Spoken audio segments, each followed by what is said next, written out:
ತಿಮ್ಮಾಪುರ ಗೋವಿಂದ ಜನರ ದುಡ್ಡು ಗೋವಿಂದ ರಘುಪತಿ ರಾಘವ ರಾಜ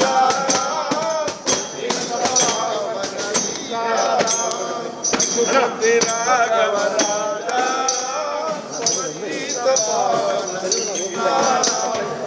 ಈಶ್ವರ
ತಿಮ್ಮಾಪುರ ಗೋವಿಂದ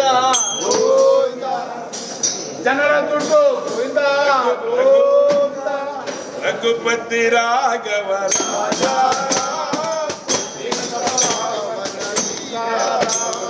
ರಘುಪತಿ ರಾಘವ ರಾಜ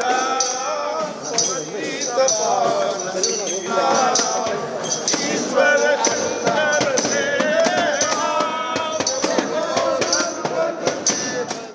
ನಿರ್ಭೀತ, ನಿಷ್ಪಕ್ಷಪಾತ, ವಿಶ್ವಾಸಾರ್ಹ ಸುದ್ದಿಗಳಿಗೆ ಮತ್ತೊಂದು ಹೆಸರಾಗಿರುವ ನ್ಯೂಸ್ 18 ಕನ್ನಡ ಈಗ ಆಪ್ನಲ್ಲೂ ಲಭ್ಯವಿದೆ. ದಯವಿಟ್ಟು ಇಲ್ಲಿರುವ QR ಕೋಡ್ ಅನ್ನು ಸ್ಕ್ಯಾನ್ ಮಾಡಿಕೊಂಡು ಆಪ್ ಡೌನ್ಲೋಡ್ ಮಾಡೋದಕ್ಕೆ ಮರಿಬೇಡಿ. ನಿಮ್ಮ ಬೆಂಬಲ ಹೀಗೆ ಸದಾ ನಮ್ಮೊಂದಿಗಿರಲಿ. ಧನ್ಯವಾದ.